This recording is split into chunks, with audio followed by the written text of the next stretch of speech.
Hello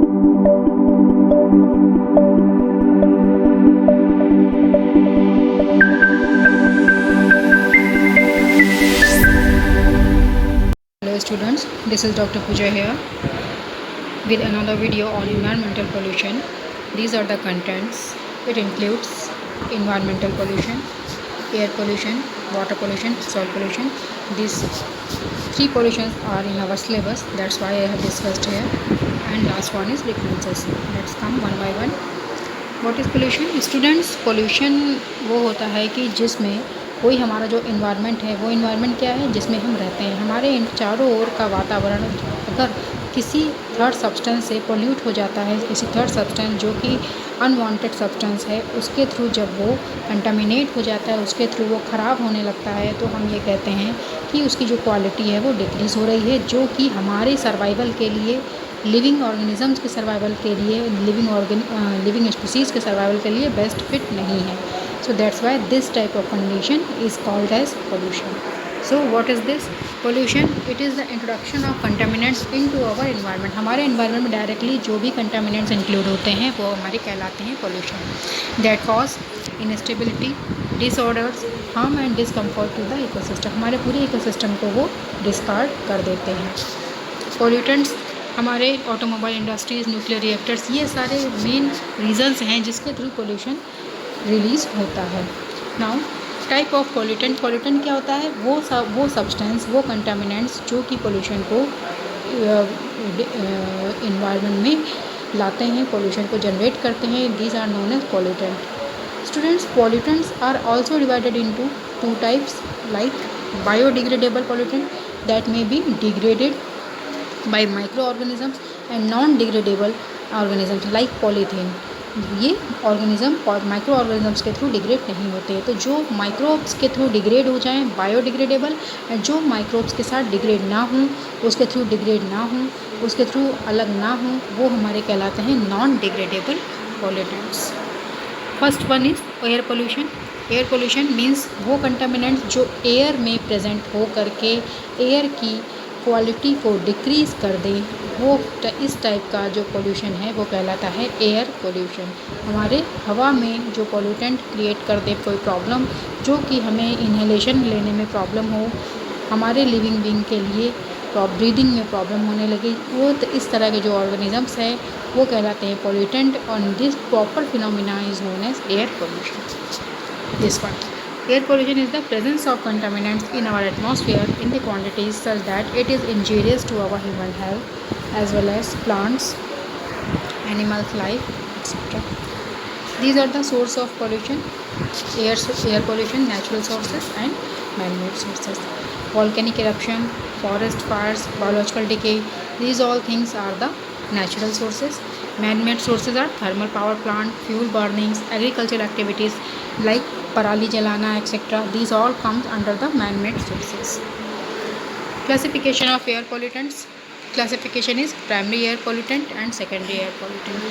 primary air pollutant includes means primary air pollutant means जो ज़्यादा amount में pollution को क्रिएट करते हैं वो हमारे प्राइमरी पोल्यूटेंट कहलाते हैं, और जो जिनकी फ्रीक्वेंसी कम होती है वो कम इन्वॉल्व होते हैं एयर पोल्यूशन को जनरेट करने के लिए. That make known as secondary air pollutant. So primary air pollutant include carbon monoxide, nitrous oxide, sulphur dioxide etcetera. Indoor air pollutants जो हमारे घरों से निकलने वाला जो पोल्यूशन है उसमें जो पोल्यूटेंट हैं, जो कंटामिनेटिंग रिस्पॉन्सिबल कंटेंट हैं, वो हैं हमारे bricks, concretes, tiles, building materials etcetera, as well as natural gases, ground water, burning of fuel, kitchen में जो हम खाना बनाते हैं उसके थ्रू, सिगरेट के स्मोकिंग के थ्रू कार्बन मोनोऑक्साइड रिलीज़ होती है. Secondary air pollutants it includes sulphur dioxide जो कि एसिड रेन के लिए रिस्पॉन्सिबल है, कन्वर्ट हो जाती है सल्फ्यूरिक एसिड में. Human source. अब ह्यूमन सोर्सेज में हमारे कोल बर्निंग, जो कि हम पावर प्लांट में जो स्टूडेंट जो हम कोल बर्निंग करते हैं वो हमारे ह्यूमन सोर्सेज में आते हैं. Industrial process includes 10% industrial environment and environmental effect is there in humans. Eye irritation. First of all, air pollution may cause eye irritation, cough, breathing problem, asthma, lung cancer, etc. In plants, plants में क्या effect आता है, leaves की bleaching हो जाती है, chlorophyll जो है वो डिग्रेड हो जाता है, जिसकी वजह से ग्रीन कलर उसका रिमूव हो जाता है लीव्स का, और फोटोसिंथेसिस की जो रिएक्शन है वो नहीं हो पाती, फूड्स अपने लिए प्रॉपर नहीं बना पाते प्लांट्स। ओके, क्रॉप की डेवलपमेंट नहीं हो पाती। एंड कार्बन मोनोऑक्साइड के जनरेशन से क्या होता है, सिगरेट इसके लिए रिस्पॉन्सिबल है, cigarette smoking, incomplete burning of fuels, ये सभी कार्बन मोनोऑक्साइड को रिलीज़ करते हैं। इंडस्ट्री से मिलने वाला कार्बन मोनोऑक्साइड दिस ऑल और may harm to human beings as well as other organisms. Effects इसका क्या है, एटमॉस्फेयर में ऑक्सीजन कैरिंग कैपेसिटी ब्लड में डिक्रीज़ कर देता है। ये कार्बन मोनोऑक्साइड की ज़्यादा प्रेजेंस हो जाएगी अगर बॉडी में, तो इट में decrease the blood oxygen carrying capacity and the disease which में appear that first one is headache, dizziness, कपकपी, unconsciousness, अचेतना, चेतना ना रह जाना, unconsciousness, when inhaled for a long duration it may cause even death। अगर ज़्यादा समय तक ये चीज़ें रह गई, headache, dizziness, consciousness, unconsciousness, that may lead death to the patient। in environment as well as it may be responsible for increasing global temperature। Air pollutants की वजह से इस तरह से ब्लर दिखने लगता है। Lead paints, building materials, refineries के लिए, स्टोरेज बैटरीज में जो हमारा कंटेंट पाया जाता है वो होता है लेड, और लेड बहुत ही हार्मफुल होता है ह्यूमंस के लिए, because it may cause mental retardation, health problems, even lead to cancer as well as it may lead to cancer। in environment it harms wildlife को भी ये हार्म करता है environment में। कंट्रोल कैसे करेंगे, how can we control it, source of control, source control किस तरह से करेंगे हम इसको, अनलेडेड पेट्रोल को यूज़ करके, सल्फर ऐश को कम करके, व्हीकल्स को कम से कम यूज़ करके और प्राइवेट व्हीकल्स का ज़्यादा यूज़ करके, प्लांटेशन करके, किसी भी तरह की इंडस्ट्रीज़ को आउटसाइड ऑफ द सिटीज़ में इंडस्ट्रियल एरिया में डेवलप करा करके हम एयर पोल्यूशन को काफ़ी हद तक कंट्रोल कर सकते हैं। Okay, equipments use to control air pollution को कंट्रोल करने के लिए जो इक्विपमेंट्स हैं वो भी हमारे लिए बहुत हेल्पफुल होते हैं। मैकेनिकल डिवाइसेस हैं कुछ, जैसे कि साइक्लोन्स हैं, स्क्रबर्स हैं, बैग हाउसेस हैं। ओके, इस तरह से चिमनीज़ हैं, इसको हम फ़िल्टर्स हैं जो HEPA फ़िल्टर्स जिसको कहते हैं, वो हम यूज़ करके एयर पोल्यूशन को कुछ हद तक कंट्रोल कर सकते हैं। Next one is water pollution. The alteration in physical and chemical property of water by the contaminants that is known as water pollution. Okay, it is known as water pollution. जो organisms हैं responsible इसके लिए वो हमारे कहलाएंगे contaminant. Main source of water pollution है domestic and municipal sewage. As we know, domestic sewage, municipal sewage, ये हमारे क्या है कि ये वाटर पोल्यूशन को ज़्यादा से ज़्यादा हार्म करते हैं। Agricultural wastage, industrial wastage as well as radioactive material may harm the water. Point and non point sources, इसमें पॉइंट सोर्सेज क्या हैं, जो ज़्यादा अमाउंट में वाटर में मिलते हैं जा करके और पोल्यूशन क्रिएट करते हैं, that is known as point sources. Point sources of pollution occurs when harmful substances are emitted directly into water, that is oil। non-point sources, it includes delivers pollutant indirectly through the environment, changes, fertilizers, etc. These are point sources and these are non-point sources। types of water pollutant, कितने types के water pollutant होते हैं? सबसे पहले तो infectious agents होते हैं जैसे कि bacteria, virus, protozoans, algae etcetera. Oxygen demanding waste, dissolved oxygen is the amount of oxygen dissolved in the quantity of water at a particular pressure and temperature. The saturation point is 8 to 15 milligram per litre. Dissolved oxygen, water में जो oxygen घुली हुई होती है जिसको कि हम अपने पर्पस के लिए यूज़ करते हैं, उसकी क्वांटिटी कितनी होनी चाहिए ऑक्सीजन की? 8 to 15 milligram per litre of water में होनी चाहिए। हर 1 लीटर वाटर में 8 से 15 मिलीग्राम ऑक्सीजन होनी चाहिए, डिज़ोल्व ऑक्सीजन जो कि पानी में घुली हुई होनी चाहिए, that is known as dissolve oxygen. Effect क्या है इसका? वाटर क्वालिटी डिमिनिश हो जाती है, सर्वाइवल अलग हो जाता है, प्रॉब्लम आ जाती है और फिश को भी प्रॉब्लम होने लगती है, हर तरह से ऑर्गेनिजम्स को प्रॉब्लम होती है। Inorganic chemicals, acid, arsenic, selenium, ये सभी अगर मिल जाएंगे वाटर में तो इट में कॉज डिजीज़ और problems for humans as well as animals. Sources, surface run off etcetera.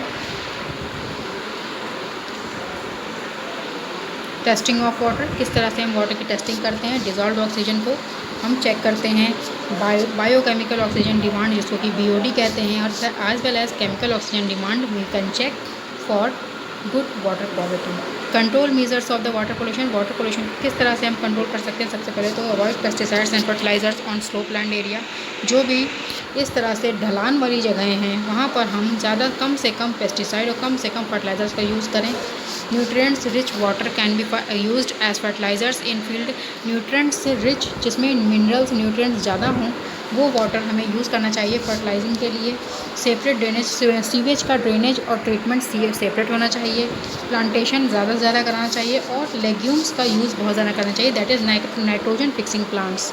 जो भी सेरेल्स, जो दालें दलहन फसलें हैं, उसको ज़्यादा से ज़्यादा लगाना चाहिए ताकि नाइट्रोजन भूमि में ज़्यादा से ज़्यादा रहे और वाटर का जो लेवल है वो प्योरिटी बनी रहे। सीवेज को ट्रीट कराना चाहिए, like that. Okay, primary, secondary, tertiary treatment करके इसको ट्रीट करना चाहिए। Soil pollution, it is caused by the presence of human made chemicals और other alteration in the natural environment. किसी भी सॉइल का जो कंटामिनेशन होता है वो या तो ह्यूमन मेड होगा या तो नेचुरली होगा। नेचुरली कैसे होगा? वॉल्केनिक इरप्शन वगैरह से जो मिनरल्स, जो भी लावा वगैरह बाहर आता है, वो क्या करता है? सॉइल को डिस्ट्रॉय करने लगता है। और एज वेल एज ह्यूमंस जो रिस्पॉन्सिबल हैं, जो भी कंटेंट हैं, कंटामिनेंट हैं, वो हमसे ही फैलते हैं।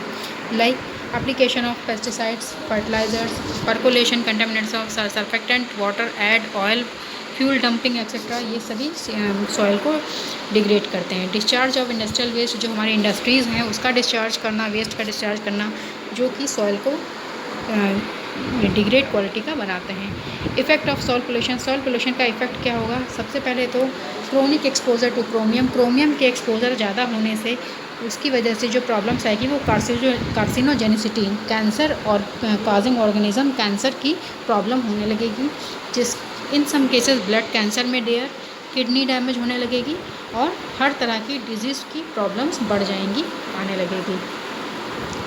ओके, इस तरह से ये problems alkali, heavy metals, acid, fertility affect the soil fertility. जो एसिड्स है, एल्कली है, हैवी मेटल्स है, वो सॉइल फर्टिलिटी को, भूमि की उर्वरक क्षमता को ये डिक्रीज़ कर देती है, जिस वजह से हमें सॉइल की जो टेंडेंसी है वो रिमूव हो जाती है, जो फर्टिलिटी है वो रिमूव होने लगती है। इसको इम्प्रूव करने के लिए हमें नाइट्रोजन फिक्सिंग प्लांट्स लगाने चाहिए। साथ ही साथ हमें क्या करना चाहिए कि कम से कम पॉल्यूशन सॉइल का करना चाहिए। कंट्रोल किस तरह से कंट्रोल करेंगे? कैटल डंक should be used for methane generation. जो भी कैटल डंक है, काऊ डंक है, काऊ का जो काऊ और बफेलोज़ का जो यूरिया वगैरह है, उसको क्या करेंगे? मीथेन जनरेशन के लिए उसको यूज़ करना चाहिए। साथ ही साथ सॉलिड वेस्ट को प्रॉपर्ली कलेक्ट करके डिस्पोज ऑफ करना चाहिए। Microbial degradation of biodegradable substance for reducing soil pollution. Microbial degradation के जो भी प्रोसेस हैं इसको बहुत अच्छे से केयरफुली परफॉर्म करना चाहिए। हमारा रोल क्या है पोल्यूशन को प्रिवेंट करने के लिए? सबसे पहले तो जो भी चीज़ हम यूज़ कर रहे हैं, जैसे कि manure, compost, instead of commercial inorganic fertilizer to fertilize the garden, yards, plants, जो भी हमारे कंटेंट्स हैं उसे हम ट्रीट करने की सोचें। उसको हम पहले किस तरह से उसको हम रीयूज़ कर सकते हैं उसमें ध्यान दें। साथ ही साथ अगर वो रीयूज़ नहीं हो सकता तो वो कितना कम से कम हार्मफुल हो सकता है उस तरह से उसको ट्रीट करें, ताकि जो नेचुरली जो इन्वायरमेंट है हमारा वो कम से कम अफेक्टेड हो। वाटर, सॉइल, एयर, ये सभी कम से कम अफेक्टेड हो और हमारा जो पर्पज़ है वो सॉल्व हो। पेस्टिसाइड्स, पेंट्स, सॉल्वेंट्स, इन सबको, केमिकल्स, इन सबको डायरेक्टली पोर नहीं करना चाहिए। इसको प्रॉपर ट्रीटमेंट इसका करके, इसके कंटामिनेंट्स को, इसके जो केमिकल्स हैं उसको डिग्रेड करके तब उसे एक्सपोज ऑफ करना चाहिए। Okay, so students, think globally and act locally. Global तरीके से हमें बड़ा सोचना है और छोटे छोटे स्टेप्स से अपने काम को ओवर करना है। Okay, this is the references. Thank you students.